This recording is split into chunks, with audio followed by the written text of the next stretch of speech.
the marine industry to develop innovative solutions to complex problems and invest in new technologies. Thank you, Mr. Speaker. I want to thank the honourable member. I just want to point out that she will have another 11 minutes coming to her once we resume debate. Statements by members. Déclaration des députés. L'honorable député de... The honourable member for Les Patriotes, Verchères. Mr. Speaker, on Saturday, April 28, 300 people gathered at the Association Karaté Kenpo in Contrecoeur to celebrate its 45th anniversary. Established in 1973, the oldest karate school in Contrecoeur was established, and it's even older than the HoC. Serge Guérard is the founding member and the president. He has been involved for many years. He deserves his title of Kenpo Master because of his 8th degree black belt. Hats off for such extraordinary dedication. Congratulations to the past and present volunteers and karatekas as well. Congratulations for the future. Uxbridge. Mr. Speaker, I rise today to congratulate a trailblazer, a role model, a dedicated public servant, and a friend, Gary Lynn O'Connor, on her appointment as the chair of Durham Region. She is the first woman to ever hold this position. As the mayor of the township of Uxbridge, Chair O'Connor has 34 years of municipal experience, including 29 years as mayor. Because of her tireless leadership and fearless advocacy, Uxbridge has grown and been enriched tremendously during her tenure. Whether it's building local infrastructure, improving public services, or seeing Uxbridge designated as the trail capital of Canada, Chair O'Connor has always championed and fought for the community that she calls home. It's been an honor working with Chair O'Connor on our shared priorities when she was mayor, and I'm looking forward to continuing the hard work as she embarks on her exciting new role. On behalf of myself and my Durham Region colleagues, congratulations, Chair O'Connor. Bravo. The honourable member for Calgary, Shepherd. I rise today to draw the attention of the House to Polish Constitution Day, adopted on May 3, 1791, confirming the broadest range of rights and freedoms anywhere in Europe at the time. Generations of Poles have given all in defense of the freedoms guaranteed. This year, I want to recognize the incredible life of Colonel Witold Pilecki, who went from nobleman to Tsarist imposed Siberian exile to decorated infantryman in the Polish Volunteer Army in 1919, and later in World War II, the co-founder of the secret Polish army after being wounded in combat against Soviet troops. In 1940, he sacrificially volunteered to enter Auschwitz and escaped in 1943 to rejoin the Polish resistance. He took part in the Warsaw Uprising and would later join Polish troops in Italy. His Auschwitz reports would convince the Allies of terrible Nazi crimes. In 1948, he was arrested and murdered by the communists after a show trial.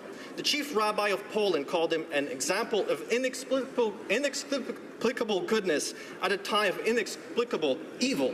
This Constitution Day, I join Canadians of Polish heritage in remembering him. The honourable member for Avalon. Mr. Speaker, today I rise to recognise the life of a great member of our community in Avalon and a strong and devoted Liberal, William Morrow QC. Bill left us in late March following a courageous battle with mesothelioma, and the community sure feels his absence. Originally from New Brunswick, Bill was a well-known and respected lawyer in the Conception Bay area. Along with his wife Judy, they founded the law firm now known as Morrow and Crosby. Bill believed strongly in the rule of law and was committed to representing his clients with excellence. In addition to his law practice, Bill held charity close to his heart. He served his community through various positions, including the chair of the Avalon Healthcare Institutions Board for 10 years. Our hearts remain with his loving wife and partner-in-law, Judy, their 2 sons, Neil and Aaron, his community, and of course the entire Liberal family with whom his presence will be deeply missed. Rest easy, Bill.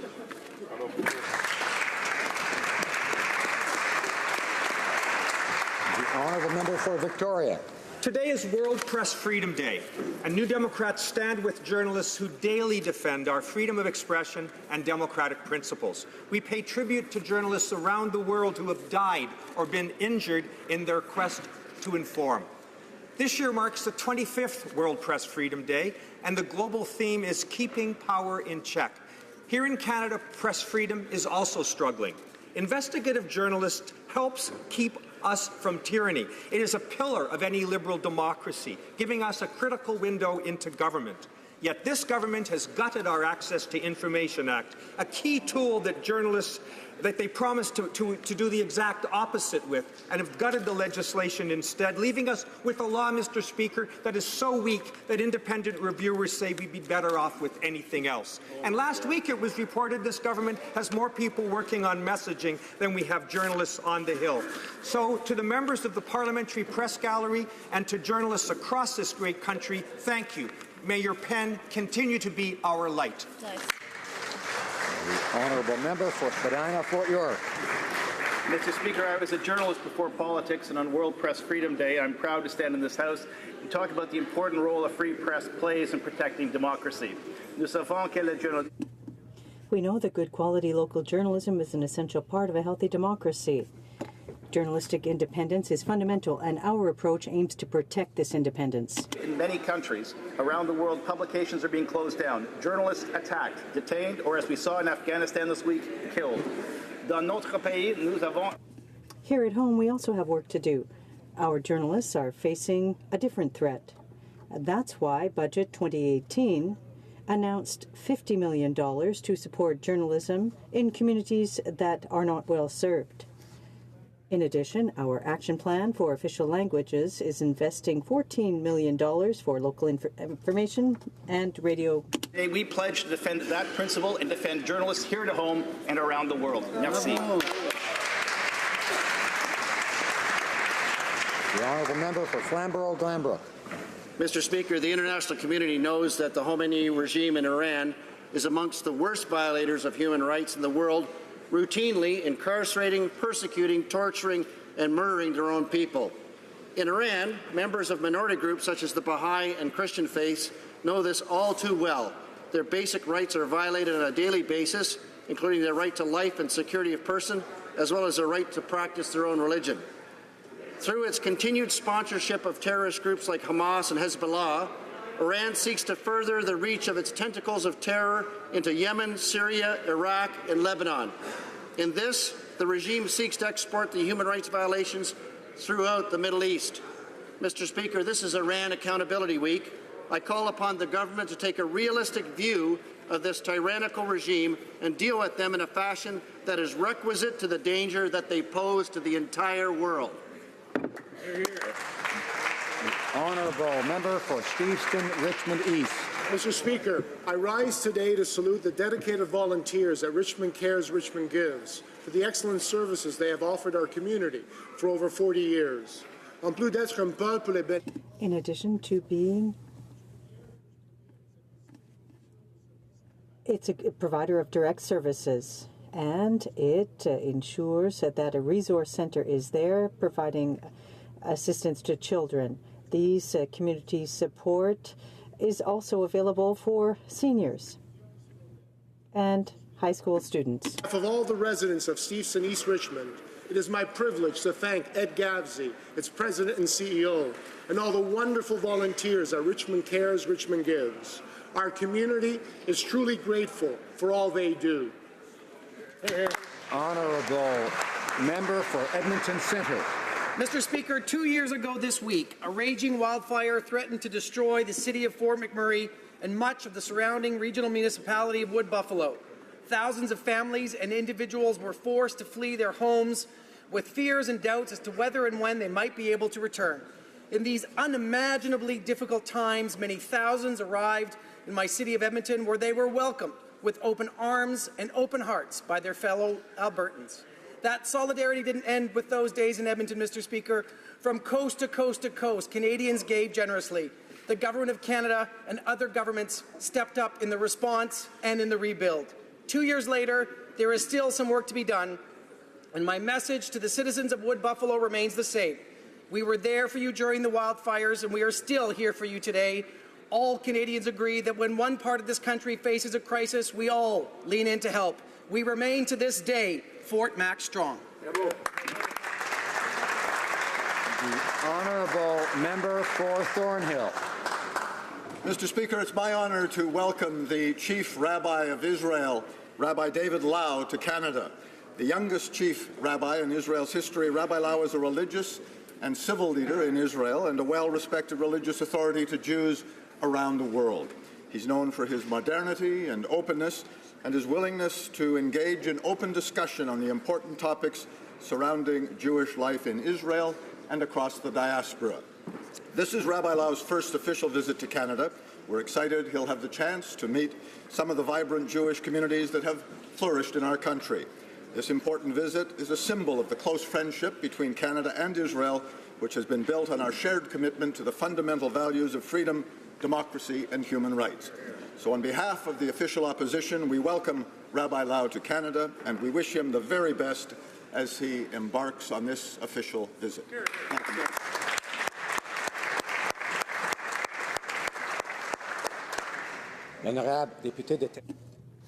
The Honourable Member for Thérèse de Blainville.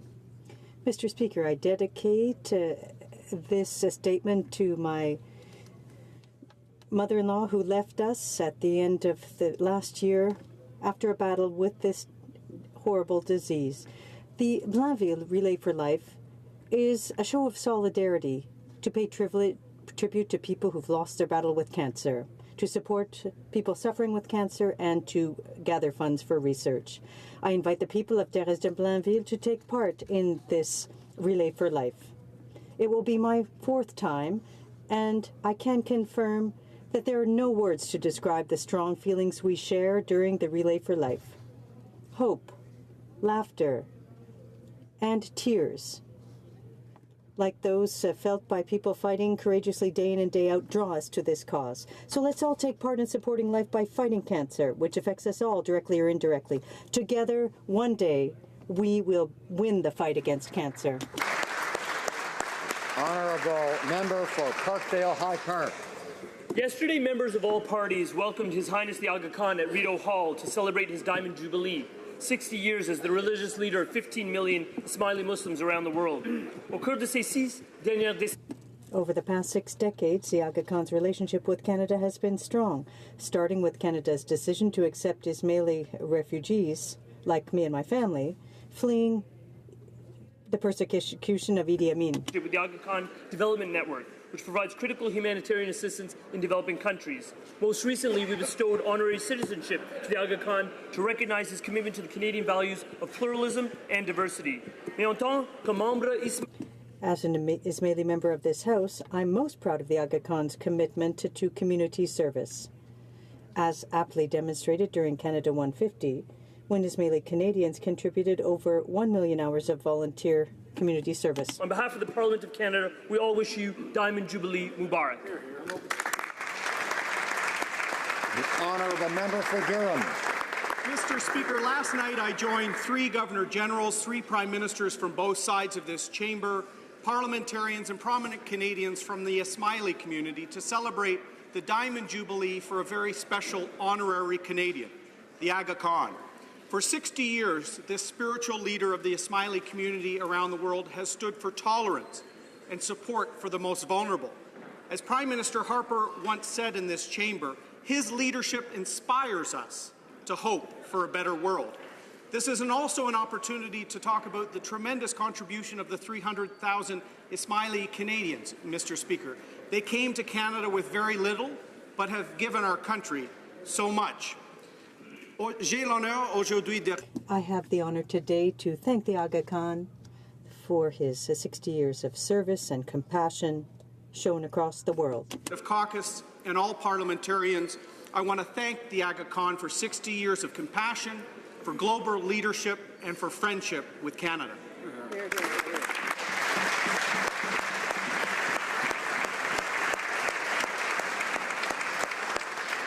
The honourable member for Mississauga East Cooksville. Mr. Speaker, I rise today as co-chair of the Canada-Portugal Parliamentary Friendship Group to express a very warm Canadian welcome to the Prime Minister of Portugal, Antonio Costa. 36 years ago, under then Prime Minister Pierre Elliott Trudeau, Canada welcomed the first official visit then Portuguese Prime Minister Francisco Pinto Balsemão. Canada is home to a vibrant Portuguese-Canadian community with over 500,000 Canadians of Portuguese origin.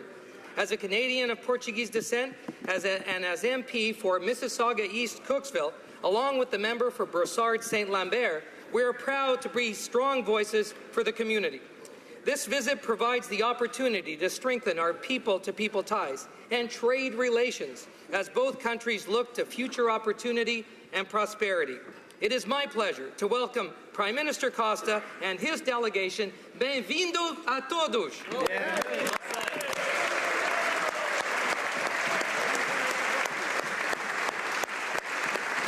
The honourable member for London Fanshawe. Mr. Speaker, it's hard to say goodbye to someone you admire, respect, and love. For those of us who knew Art Stewart, we choose to remember all that was good about Art, and there was so much that was good. Art was top-notch. He knew the importance of family and commitment to community. It's how he lived his life. He taught those lessons to his children and showed his commitment to friends and neighbors. He made us all feel that we mattered because we did to Art. He worked to make the smaller and larger community better for everyone.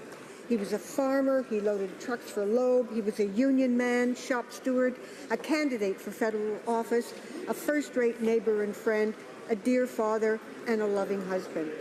And Art never stopped his efforts for the cause of fairness and social justice. Yes, Mr. Speaker, Art was top-notch. The honourable member for Lanark, Frontenac, Kingston. Mr. Speaker, here are 6 things you might not know about our friend and colleague, Gord Brown. Number 1, Gord was so conservative he often wore blue shoes in the Commons. True story. And they looked pretty sharp, too. Number 2, Gord's oldest son, Chance, was born in November 2000, just as Gord learned he had lost the election by 55 votes. Gord told me at the time that this had been, all at once, the hardest and the best day of his life. Number 3, Gord never lost again. He won the next 5 elections by an average of almost 14,000 votes. 4, Gord's riding and mine are side by side. In 5 elections out of 6, Gord got a higher percentage of the vote than I did. He would have wanted me to tell you that. 5, Gord met his wife, Claudine, here on the Hill. Their shared delight in the birth of their son, Tristan, was one of the highlights of the 41st Parliament. Number 6, Gord had many friends and not one enemy that I knew of. And here's something you did know, Mr. Speaker. He will leave a hole that is hard to fill.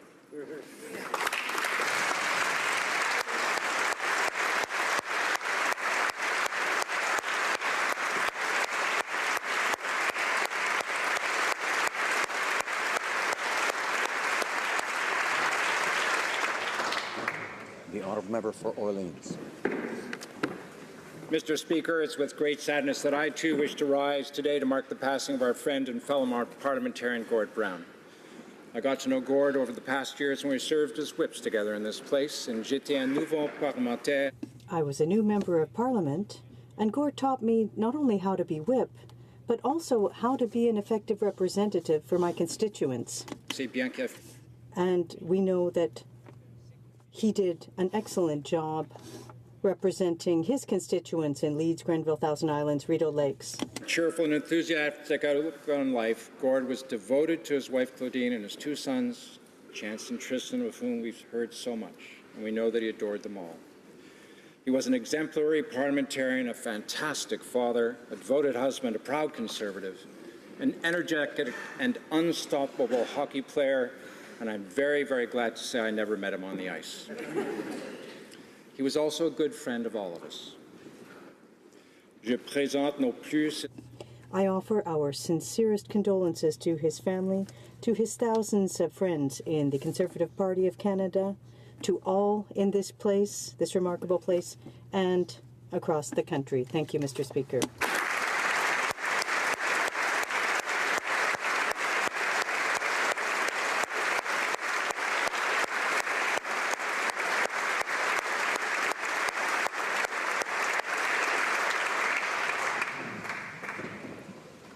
Questions orales, oral questions. The honourable member for Milton.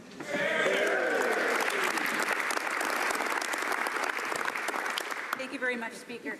The cost of fuel in British Columbia is now more than $1.60 per litre. It's the highest in North America. This problem is being caused by substantial uncertainty surrounding the future of the industry, but it's being compounded by a carbon tax. Now, when the Prime Minister was asked in Vancouver on Monday, he lauded the price of fuel, claiming he was demonstrating leadership by having Canadians pay more. So, Mr. Speaker, does the Prime Minister actually believe that the already historically high gas prices are not high enough? Right Honourable Prime Minister. Mr. Speaker, I know the Conservatives' approach is not to let the facts get in the way of a good political argument, but allow me to remind the member opposite that BC has had a price on carbon pollution for almost 10 years, and it has led to, quite frankly, growth in the economy while they have reduced and while have then shown leadership on the environment. That is exactly what we know will work right across the country. We're putting a price on carbon pollution so that we can grow the economy in cleaner ways. Everyone gets that except the Conservatives. Honourable member for Milton. I think the Prime Minister doesn't get it either, Mr. Speaker, and I'll tell you why. Because the Prime Minister just indicated that raising the price is going to make people take better choices. Now, imagine my surprise when I read today that the Prime Minister has his food prepared at 24 Sussex and then driven across the street 700 meters to his residence. How nice. Leadership starts at the top. Is it acceptable, Mr. Speaker, that while he tells families they have to make better choices, he chooses to have his food driven across the street? Is this just do as I say, not as I do? Right Honourable Prime Minister. Once again, Mr. Speaker, we're seeing the same old from these Conservatives. They look for any way to attack politically, but when it actually comes to the issues that matter to Canadians, they do not act. For 10 years, they did nothing on protecting the environment. And what that actually led to is not only did we not protect the environment, but we didn't grow the economy in ways that are sustainable for the future. The lowest growth rate in almost 70 or 80 years, Mr. Speaker, from the Great Depression. That's what the legacy of that government was. L'Honorable Député de Louis Saint. The Honourable Member for Louis Saint Laurent. It's sad that the Canadians are discovering that the Prime Minister has trouble with the facts. Under the Conservatives, greenhouse gas emissions went down by 2.2% and the GDP went up by over 16%. He also seems to be having trouble with giving the truth to Canadians. He knows very well that the Liberal carbon tax will have an impact on household expenditures for every Canadian family and is hiding that information. Why will the Prime Minister not be honest with Canadians and tell them exactly how much the Liberal carbon tax will cost them? The Right Honourable Prime Minister. Mr. Speaker, what I find interesting is that the Conservatives promised that they too would tackle environmental challenges and that they would do it without putting a price on carbon. They have every right to present an alternative vision to Canadians now and during the next election.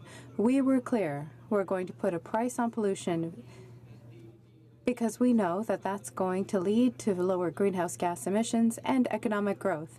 They have nothing to propose. They did nothing for 10 years. They have no alternatives to present. They just want to attack everyone else. The Honourable Member for Louis Saint Laurent. Greenhouse gas emissions went down by 2.2% when the Conservatives were in power, without imposing a tax. That's the Conservatives' track record. But the Liberal appetite to dig into taxpayers' pockets is endless with the Liberal carbon tax. Can the Prime Minister explain to Canadian families that they're going to pay more for everything they have to buy because of the carbon tax? The Right Honourable Prime Minister.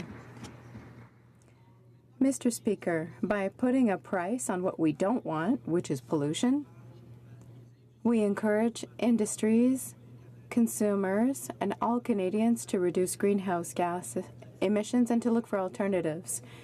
It works for generating economic growth that is clean. It works for creating alternatives. It generates innovation, while ensuring that the money collected by this price on carbon will be returned to taxpayers throughout the country. That is our plan. They don't have one. Therefore, they're just attacking everybody else. Mr. Speaker, this question was written by Gord Brown, the member for Leeds-Grenville, who had anticipated asking it in the House this week. Mr. Speaker, after leaving thalidomide survivors to suffer for 18 more months, the government stated in this year's budget that they would finally find help for them. That was 2 months ago. They are still in agony, waiting for relief. What steps has the Prime Minister taken since the budget was presented? And when will the money flow to those long-suffering Canadians? Right Honourable Prime Minister. Speaker, let me once again offer my most sincere condolences to every member in this House, but in particular to members of the Conservative caucus who've lost one of their own. To Gord's wife Claudine, to his 2 sons Chance and Tristan, as well as all his many, many friends and all his parliamentary colleagues, our thoughts are with you. On the member's question, our government is committed to supporting Canadian thalidomide survivors. We announced in Budget 2018 that we will expand the thalidomide survivors contribution program to ensure that more survivors receive the financial support that they need. We will have more good news to share shortly on this issue. The honourable member.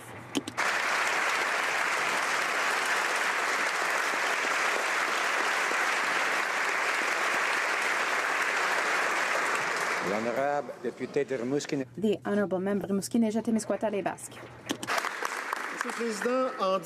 Mr. Speaker, in just 10 years, advertising revenues for newspapers went down by 45%, whereas those for web giants jumped by 358%. And yet the government is still refusing to apply a sales tax to web giants. Media outlets are struggling to compete, and it's undermining press freedom in Canada. In Quebec, 1 out of 2 individuals has lost their job in written media, not to mention outright closures of media outlets. Unions and professional federations ask that the Prime Minister intervene. What will he do in the face of this crisis? The Right Honourable Prime Minister. Today, on this World Press Freedom Day, we celebrate the work that reporters do throughout the world in order to protect democracy. We also remember those who have lost their lives defending the facts, revealing the truth, and shedding light on stories that, without them, would never have been revealed. Sadly, many journalists throughout the world are exposed to danger when they try to inform the public. We will always defend journalistic freedom, and we oppose all violence, bullying, and illegal arrests intended to keep journalists quiet. The Honourable Member for Rimouski-Necha-Témiscouata-Les-Basques. Mr. Speaker, but the industry right now is crying out for help here in Canada. In order to make informed decisions, people need to have access to a free press, and we have less and less of that here in this country. It's troubling to see how the crisis affecting the Canadian media industry has progressed lately. In 10 years, ad shares of newspapers dropped by 45%, and those of the web giants, the American web giants, increased by 358%, and this government still persists in giving them a 10 to 15% tax advantage by exempting them from collecting sales taxes. Organizations representing journalists have called on the federal government to take action. Is this time right? Minister. Mr. Speaker, we recognize today on World Press Freedom Day how important it is to support our strong independent media and encourage journalists to continue to hold those in power here and all around the world to account. We know that the media world and the press world are facing significant challenges and transitions into this digital era. That's why we are working with them to ensure that whether it's tens of millions of dollars for small publications or whether it was increasing the funding to CBC Radio-Canada that the previous government had cut, these are things that we are very much continuing to do. We will continue to help them transition into a digital world. Order. I think there are some noises we can do without. The Honourable Member for Beloeil-Chambly. Mr. Speaker, earlier this week, the NDP asked the Prime Minister if his government was holding discussions with the Trump administration to create an invisible wall and send asylum seekers back to the United States. He didn't know what to say and went so far as to accuse the NDP of scaremongering. Really? Is the Prime Minister paying attention to what we're saying? Since January 2017, have the Liberals been planning to broaden the application of the Safe Third Country Agreement, yes or no? The Right Honourable Prime Minister. Mr. Speaker, we work regularly with our American counterparts To ensure the security of our borders, we also discuss regularly matters of safety and integrity of our immigration systems. That's part of being responsible neighbors and partners in security for North America. When it comes to our immigration processes, we will always defend the integrity of our values and legislation, and we want to reassure Canadians that we are always applying to the letter Canadian laws when it comes to immigration, whether it is regular or irregular. At committee, CBSA officials stated that applying the Safe Third Country Agreement to the entire Canadian border would be more dangerous. The Minister of Immigration has said is not a workable solution. The Parliamentary Secretary to Public Safety stated that it would only drive asylum seekers further underground. A Liberal member has warned that this conservative idea would make Canada, quote, a one-man island where we do not allow others in. So, will the Prime Minister just clearly state that applying the Safe Third Country Agreement to the entire Canadian border is off the table? The Honourable Prime Minister. Mr. Speaker, once again, the NDP are trying to create conflicts and conspiracies where there simply are none. We continue to work in a collaborative, respectful fashion with our partners south of the border to ensure the integrity of Canadian borders, the integrity of our immigration system. We continue to rigorously apply all the rules and laws associated with the immigration system in Canada. We continue to be able to reassure Canadians that everything is done responsibly and properly, both in keeping with the law and with our values of openness and welcome around the world.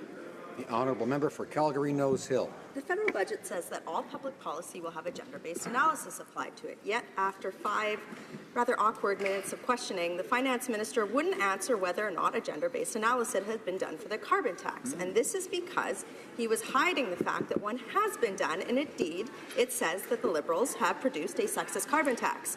So my question to the Prime Minister is, why has he used his gender budget to gender budget his way to greater inequality for women with his sexist carbon tax? Honourable Minister for the Status of Women. Mr. Speaker, I appreciate the opposite member's commitment to gender equality. Surely this is something that we can all work to advance together. As for the member's question about gender-based analysis being conducted, we apply an intersectional gendered lens to all items coming before Cabinet. I'm sure she's had a chance to look at the price on pollution and the GBA plus that was done on that particular piece of policy. And yes, Mr. Speaker, we are so proud that after 151 years, Budget 2018 was the first to have that lens applied to all spending.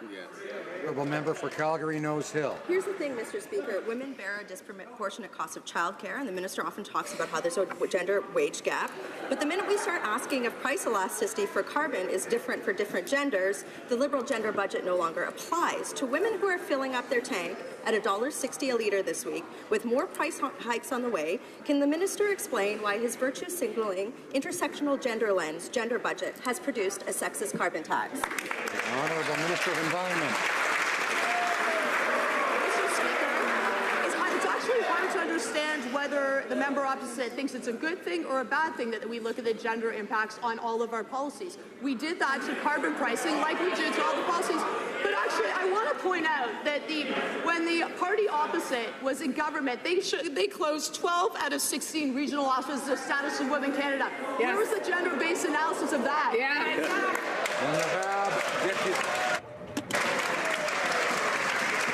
The Honourable Member for Lévis-Lobinière.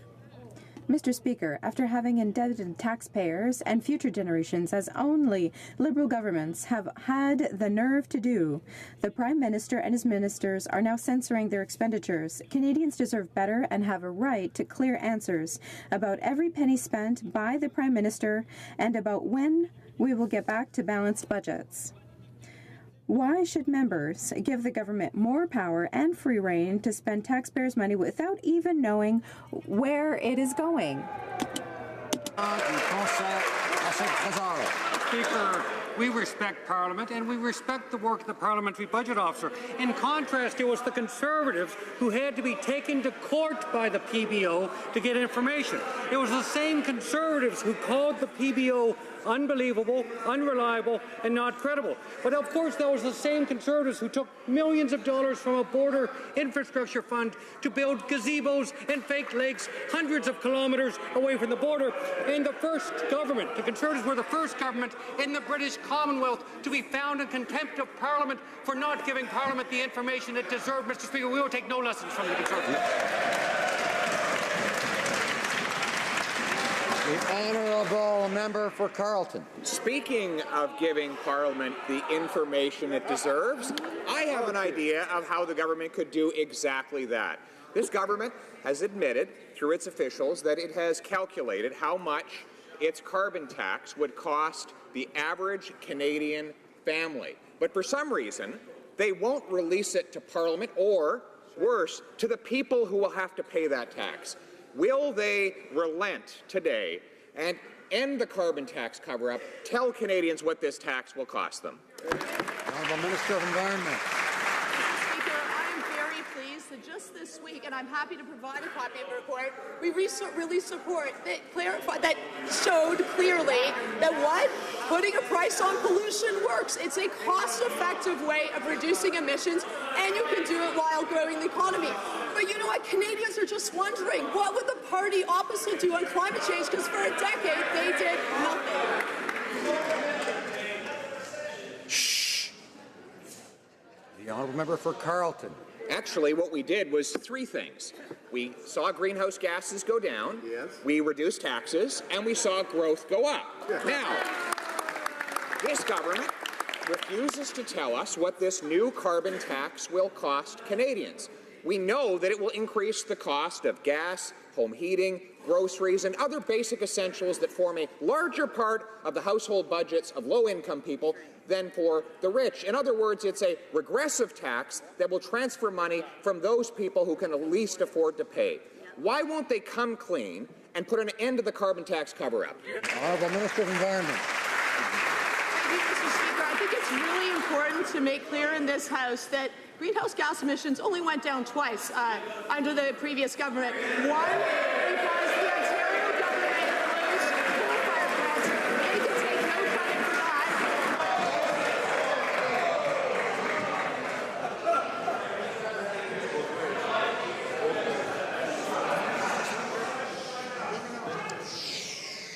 Order.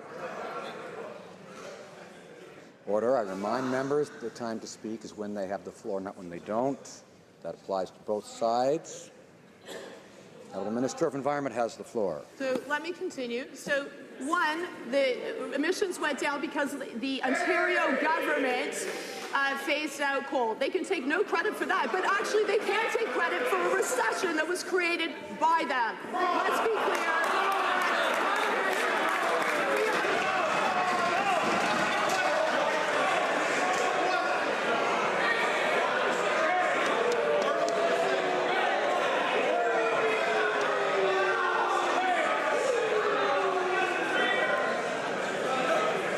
Order. The honourable member for Battle River, Crowfoot, and others know the time, as I said, to speak is when they have the floor. There are rules against interrupting. We should wait till we have the floor till we speak. Now, the Minister of Environment has a few more seconds. We have a climate plan. We're going to stick with it, and one day maybe Canadians will even see what they want to do. For Carleton. Well, what Canadians did see was the Prime Minister recently visited Vancouver, and when he was asked about the $1.60 a litre gas price that people there are suffering under and how much that carbon tax would add to it, he essentially said, let them eat cake. If they just change their behavior, they won't have to pay so much in gas prices and taxes. Mr. Speaker, why doesn't he come clean and tell them how much the cake he's trying to sell them will cost? Honourable Minister of Environment. Thank you, Mr. Speaker.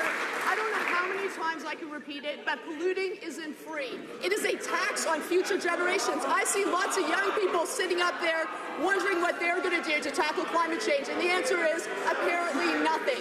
We understand there are real costs on Canadians. There are real costs of floods, of droughts, of forest fires. It is a tax on future generations to do nothing. That is why we are acting on climate change, and why I don't know why they won't. L'honorable député. The honourable member for Laurier-Sainte-Marie. Mr. Speaker, a Canadian company is trying again to deliver helicopters to the Philippines, but this time through the United States. I have called on the government repeatedly to close the loopholes that allow Canada to export arms without oversight by passing through the U.S. By refusing to control these sales, the government is allowing Canadian arms to be used potentially to commit human rights violations. Why is the government refusing to better control our exports of weapons to the United States? The Honourable Parliamentary Secretary to the Minister of Foreign Affairs. Mr. Speaker, we are proud as a government that Canada is playing a leadership role by upholding the Arms Treaty, an important step in preventing conflicts caused by illicit weapons trade. We have historic relationship with the United States. Thanks to Bill C-47, we will have higher, more rigorous standards on the way that Canada regulates the sale of arms abroad. For Victoria. This week we learned the government fought relentlessly to extradite to France a Canadian citizen, Hassan Diab, even as the case was crumbling in the face of scant and unreliable evidence. Mr. Diab spent over 3 years in near solitary confinement in a French prison without ever being charged with a crime. Does the Prime Minister really think we can rely on an internal departmental review, which by definition lacks independence? Will he launch a public inquiry to get to the bottom of this grave injustice and find ways to reform our unacceptable extradition laws? The Honourable Parliamentary Secretary for Consular Affairs. Mr. Speaker, we advocated on behalf of Mr. Diab at every level to his return to Canada. We are very glad he's back to Canada with his family. We have read the reports, the involvement of government officials in his extradition. This obviously happened under the previous government, and I think this matter is worth looking into. The Honourable Member for Charlebourg and Haute-Saint-Charles. Mr. Speaker, the Conservatives have always worked hard to ensure Canadians' security. In 2010, we appointed a special advisor on matters of human trafficking and illegal migration, but this advisor retired in 2016. Since then, the position remains unfilled and demonstrates once again that the Prime Minister does not take seriously the issue of illegal entry at the border. Why is the Prime Minister unable to take seriously the crisis straining our borders?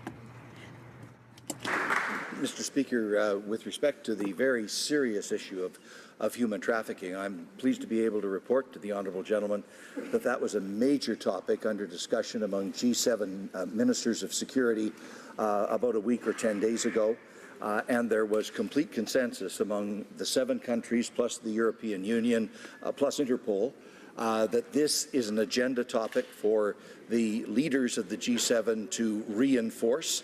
We intend to keep this very prominently on the agenda, and to make sure that is the case, the Prime Minister has appointed a Gender Equality Advisory Council to reinforce the message.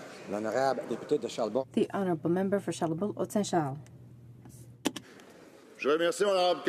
I would like to thank my colleague, but I would like him to confirm, because my second question has to do with the fact that there was no new appointment. Has a special advisor been appointed to work on the problems of human trafficking and illegal migration? Mr. Speaker, the issue of human trafficking is one that we have raised not only with the G7, but also in the context of the policies of the Government of Canada in relation to violence against women, and that issue both domestically and internationally. And in broadening out the scope of this very serious topic, Mr. Speaker, it's not only focused upon trafficking, which is in itself serious, but a broad range of issues, which is the topic or the series of topics being addressed by the Gender Equality Advisory Council.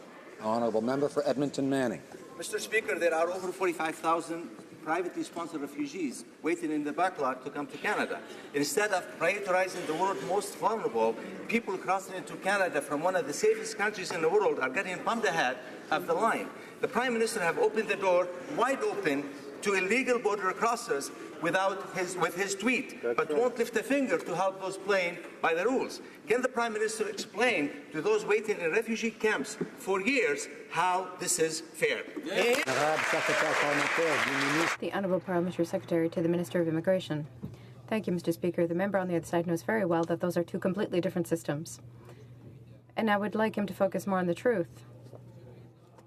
Mr. Speaker, what I can say is that we have taken real measures. When it comes to people illegally crossing at the border, we've invested over $170 million in the last budget. That's a contrast with the former government who cut money for services at the border. And we've also acted with our partners, such as Quebec and Ontario, to ensure that people crossing the border irregularly are processed as quickly as possible. Mr. Speaker, we've heard from vulnerable Syrian refugees. They lack resources such as language training or the ability to find a job here in Canada. One woman was begging for someone who could teach her English. Many more are using food banks.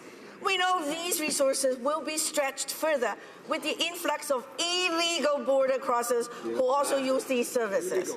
My question is, how is that fair? The Honourable Parliamentary Secretary. Thank you, Mr. Speaker. Once again, what they are talking about are two completely different systems.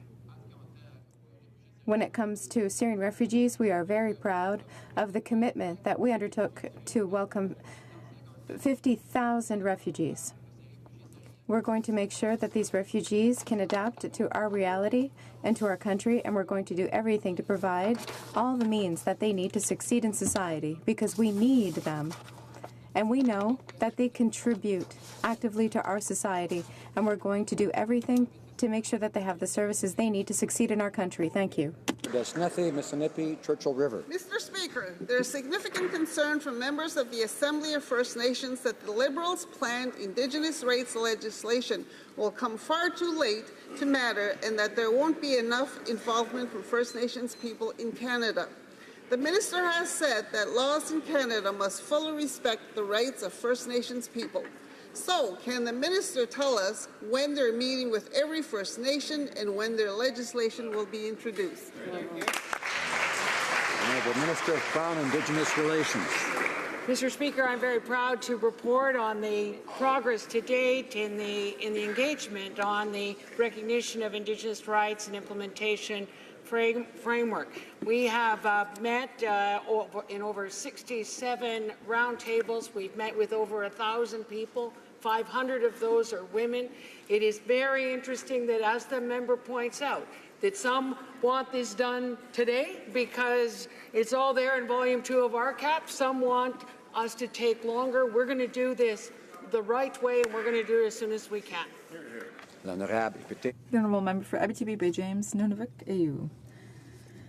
Mr. Speaker, among the many promises that the Liberals made to Indigenous peoples, one of them was having a bill about Indigenous languages. That announcement was made almost 2 years ago to the Assembly of First Nations. Yes, 2 years. And a few days ago, we saw a notice on the government's website requesting services to help draft a bill about the promotion and preservation of Indigenous languages. Mr. Speaker, can the Prime Minister reassure us that this bill will not and have the same fate as his bill about electoral reform? The Honourable Minister of Heritage. Mr. Speaker, we know that the most important relationship for our government is the relationship with Indigenous peoples. The question of Indigenous languages is very important to my colleague, and I will be happy to work with him to ensure that we have a good bill about Indigenous languages. As you know, Mr. Speaker, We have been working to develop a first-ever bill about protecting, promoting, and revitalizing all of our Indigenous languages. North. Mr. Speaker, the National Housing Strategy is a 10-year, $40 billion plan to give more Canadians, and particularly the most vulnerable Canadians, a place to call home. Yesterday in Toronto, Toronto Strong, this government announced one of the key details, a key pillar of the National Housing Strategy, the National Housing Co-Investment Fund. Can the minister responsible for housing tell the House how this co-investment fund will help the federal government to work with its partners and to work on the housing issues that matter to Canadians? The Honourable Minister. Speaker, I would like to first commend the member for Scarborough North for his great work in helping give more Canadians a safe place to call home. I would also like to congratulate him for his French. Yesterday's announcement, $17 billion announcement, is going to create wonderful partnership opportunities for all levels of government, as well as the private and the social sector. It's also going to construct or renovate homes for 300,000 families. Monsieur le Président, c'est ensemble. Mr. Speaker, together we will be able to provide more safe and affordable housing to middle-class families and all those working very hard to join it. The member for Medicine Hat, Cardston Warner. Mr. Speaker, last week, an unknown number of ISIS computer servers were seized in Canada. According to the Minister of Public Safety's own department, and I quote, terrorists like ISIS continue to use the internet to recruit new members and radicalize people, end quote. It is therefore shocking, Mr. Speaker, that the Liberals have actually removed criminal penalties for promoting terrorism in their new national security bill. When the threat on Canadian soil is so real, why are the Liberals removing criminal penalties for the promotion of terrorism? Hear, hear. The Minister of Public Safety. Mr. Speaker, I think the honourable gentleman misunderstands the effect of the legislation. What was previously in the existing law was a provision that was virtually impossible to enforce. What we have done is proposed wording that will change that to more familiar criminal procedures that have a greater likelihood of success in stopping the very conduct that he complains about. Honourable member for Beauport-Limoilou. Question of political will, that's it. Recently, Canada participated in a joint police operation with its allies against Islamic State or ISIS terrorism. The goal of the operation was to degrade the terrorist group's propaganda power by seizing many of the servers that existed in the world. This is a noble and necessary operation, Mr. Speaker, but we need counterterrorism on all fronts. Why is the Liberal government eliminating criminal penalties for promoting terrorism in Bill C-59?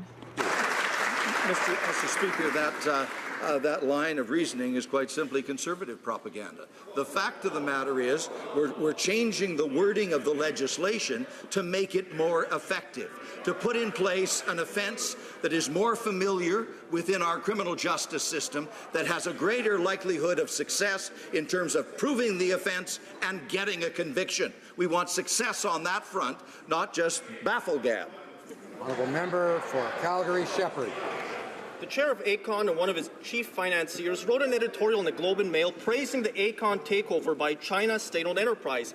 They said it would be as amazing as the takeover of Australia's John Holland Group, the same John Holland Group that has been involved in the botched construction of a children's hospital in Australia with asbestos in the roof, shoddy construction, lead in the water, and inexperienced contractors. Will the Prime Minister listen to his corporate insiders who will gain from this takeover, or to Canadian national security officials and cancel the deal? Honourable Parliamentary Secretary to the Minister of Economic Development.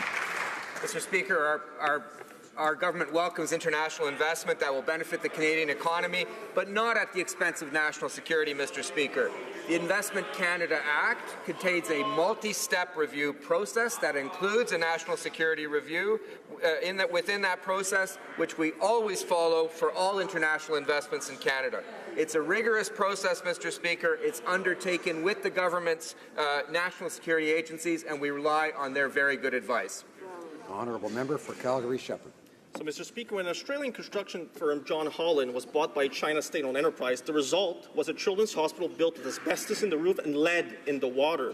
Despite this, the China envoy to Canada said it would be immoral for Canadians to question the takeover by Aecon, the same China state-owned enterprise who built this botched hospital.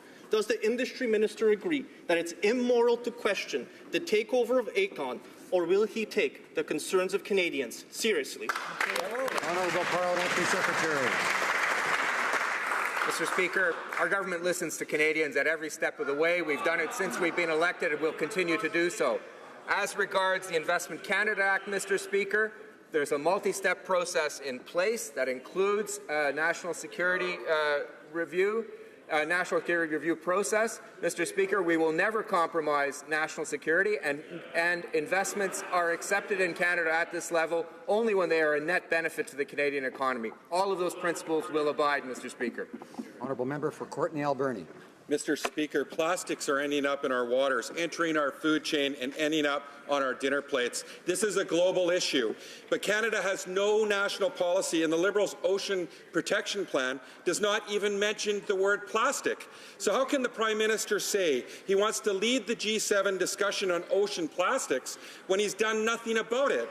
My motion, M151, addresses this regulatory and legislative gap. Will the Prime Minister support my motion and take immediate action to clean up plastic pollution in our waters? Honourable Minister of Environment. Thank you, Mr. Speaker. I want to thank the member opposite for his question. I absolutely agree. We need to do more to reduce single-use plastics and how they're ending up in our oceans. It is a travesty. I've gone to the Arctic and actually seen birds where inside them they've got pieces of plastic in the high Arctic. We know we need to do better. We need to be doing that in conjunction with provinces and territories. We are convening a meeting with provinces and territories to make advances so that we can have a robust regime to stop this from happening. The honourable member for Nanaimo Ladysmith. Marine plastic pollution needs action, not meetings. As another busy boating season begins in BC, the abandoned vessel problem remains unsolved. Coastal communities have called for a comprehensive solution for a decade. They're done waiting. So following the NDP's lead, Parliament agreed to fast-track Bill C-64 to committee. But since it was sent back to the House March 2nd, the government's just dropped anchor on this bill. Will the minister commit to amending this bill to include what coastal communities actually want and stop stalling? Honourable Minister of Transport. Mr. Speaker, we're extremely proud of Bill C-64. We are the first government to take concrete action to deal with the issue of abandoned and wrecked vessels. In fact, I went out to British Columbia, if I'm not mistaken, to my colleagues riding in Ladysmith and announced that there were 9 boats that were going to be removed from the water. Yeah. We will be doing this on a regular basis. We're also going to ratify the Nairobi Convention, which is another powerful tool to deal with owners taking responsibilities for their vessels. Honourable member for Banff Airdrie. Well, first the Prime Minister tried to change Canadians' electoral system without letting them have a say. Then he tried to silence the opposition in Parliament.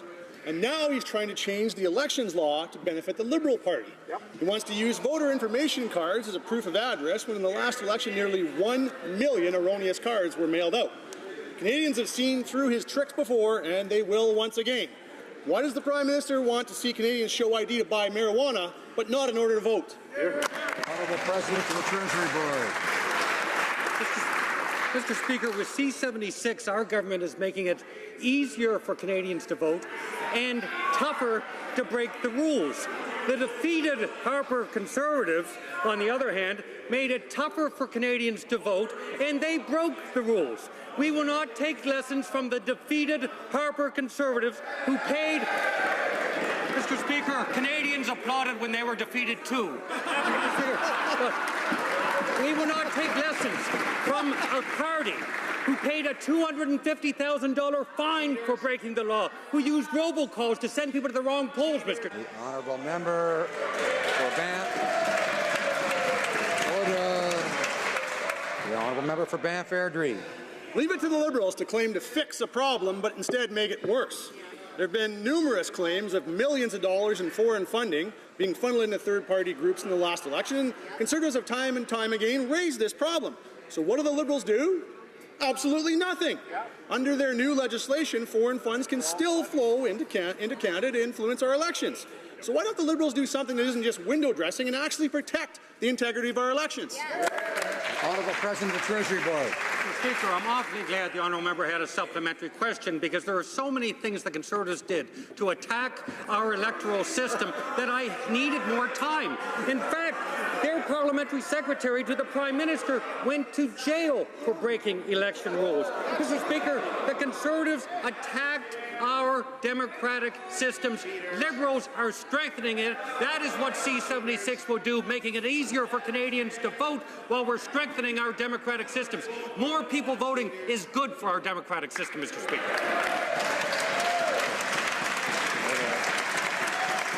Order. The Honourable. The Honourable Member for Beauport, de Beaupré, Ile d'Orléans, Charlevoix. Mr. Speaker, I won't be taking any lessons from the Liberals when it comes to electoral reform. So far, Canada's Elections Act has worked fairly well. But as usual, the Liberals have decided that if it ain't broke, they should try to break it.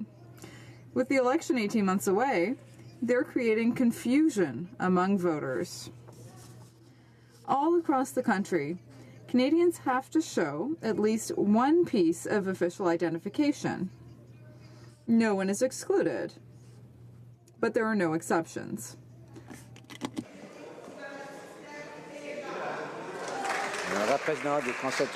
Honourable President of the Treasury Board. We are strengthening Canada's democratic institutions with C-76, and we are increasing Canadians' trust and participation in our electoral process. We are increasing the transparency of the electoral process. We are making elections more accessible to Canadians, including Canadians with disabilities.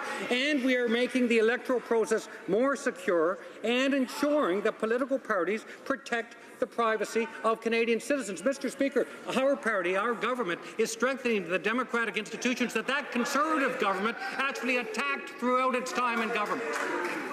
The Honourable Member for Kitchener Centre. Monsieur le Président.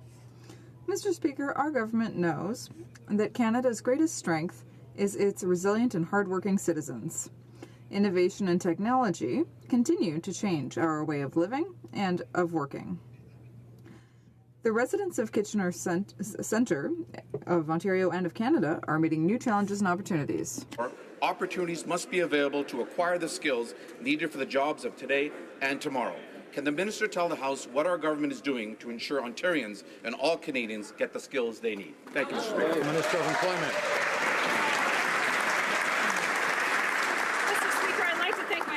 From Kitchener Centre for his question and continued advocacy when it comes to skills training. Yesterday, I was proud to announce agreements between the federal government and the government of Ontario, which will allow Canada to invest more than $6 billion in Ontario workers. Represent an increase in funding of over $800 million and will help 180,000 more Canadian Ontarians get the jobs and skills training that they need to succeed. These agreements will increase access to training programs, work placements, employer-sponsored training, job search assistance, career counseling. Honourable Member for Durham. Mr. Speaker, the Iranian nuclear deal provided billions of dollars to Iran and granted them access to the SWIFT financial system, which experts agree have helped Iran fund terror operations across the Middle East. This week, Israel revealed intelligence that shows Iran lied about the extent of their nuclear program when the 2015 deal was struck.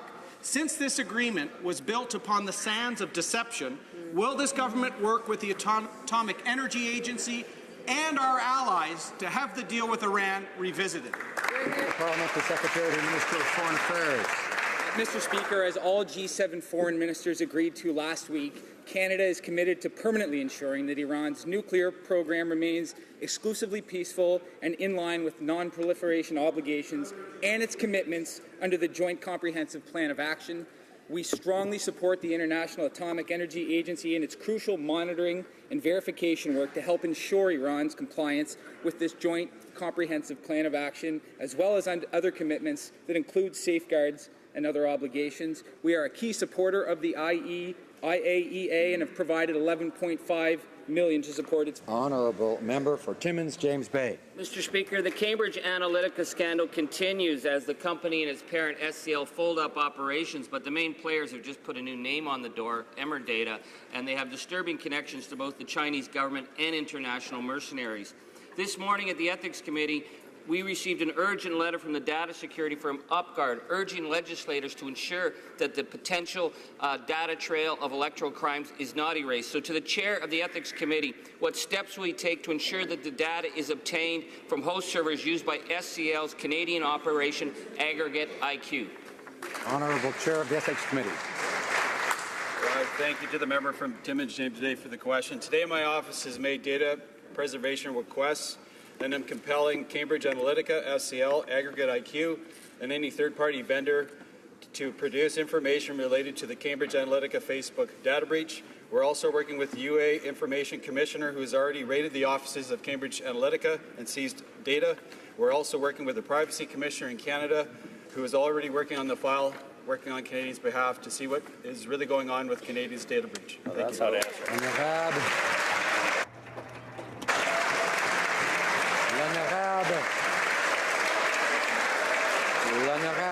The Honourable Member for Bellechasse, des Etchemins, Lévis. Mr. Speaker, what does the Prime Minister's word really mean? That's what workers at the Davie shipyard are wondering. What is his word worth? He promised them 4 icebreakers in January, but they're still waiting. But it's his responsibility to settle this file. Officials in Chaudière-Appalaches are exasperated by the Liberals' inaction and are calling for a meeting with the Prime Minister now. When is he going to keep his promise instead of leaving Quebec and the Davie shipyard workers by the wayside? The Honourable Minister of Public Services. Mr. Speaker, we understand the excellent work that's been done by the Davie shipyard workers. We are pursuing our negotiations and discussions with them. We are doing the necessary checks. We cannot discuss the details on the floor of the House, but I can assure you that discussions are ongoing. Député de Joliette. The Honourable Member for Joliette. Thank you, Mr. Speaker. Well, spring is finally here, the temperatures are going up, and people are thinking about the holidays. But it's also time for a baffling phenomenon. As the temperature rises, so does the price of gas. No one understands why, but it happens every year, with the highest prices posted at the height of vacation season. Faced with this mystery, many suspect the oil companies of plotting to increase prices.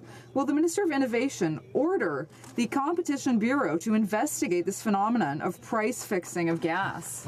The Honourable Parliamentary Secretary.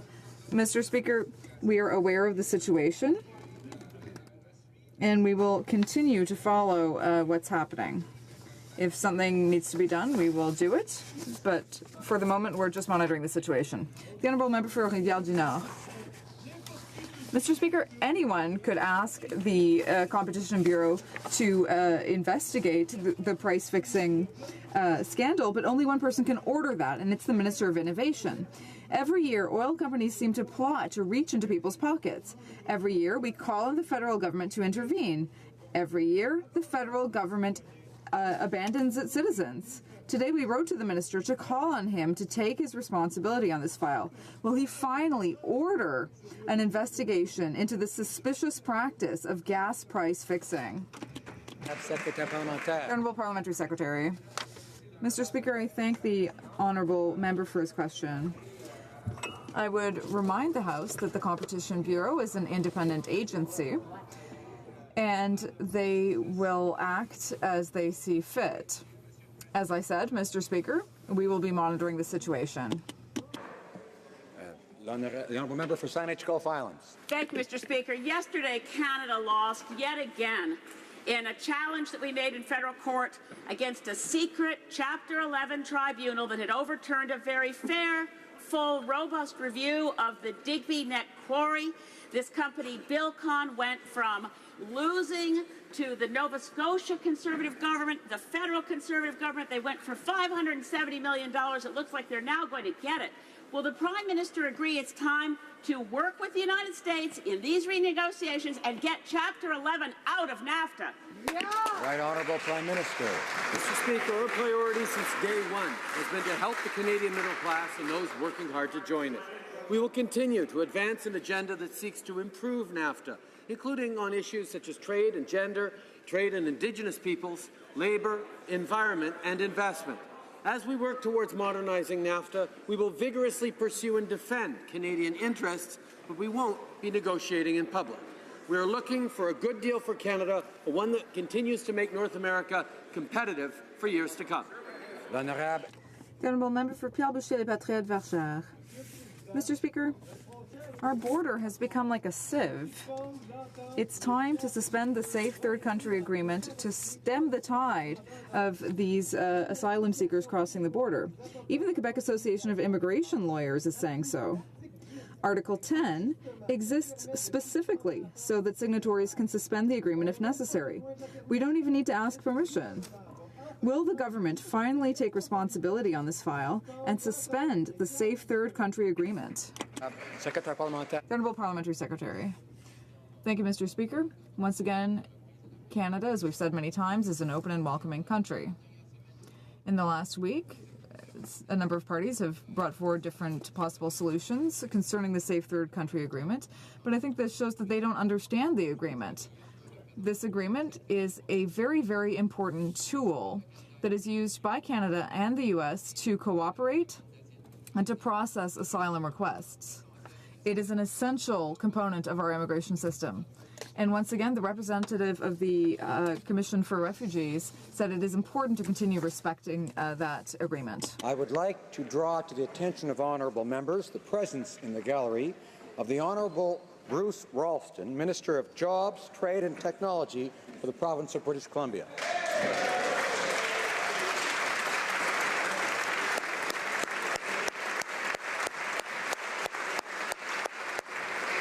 I believe the honourable member for Huron-Bruce has a point of order arising from question period. Thank you, Mr. Speaker. I do have a point of order, and I understand during the debate in this House sometimes questions may get asked, answers may come out not exactly how ministers would have hoped. During question period today, though, I think you'll find the Minister of Environment and Climate Change, when giving an answer, provided a few reasons why the emissions numbers dropped during our time. I'm getting to my point. And one of the claims that she made during that was that it was the government that was the cause of the the Canadian government was the cause of the worldwide economic crisis and depression. So I would like to give her an opportunity to obviously set the record straight and just say that maybe she was wrong in her facts. This does sound like debate. And now I believe the Honourable Opposition House Leader has the usual Thursday question. Thank you very much, Mr. Speaker. Before I ask the Thursday question, I do want to just express my gratitude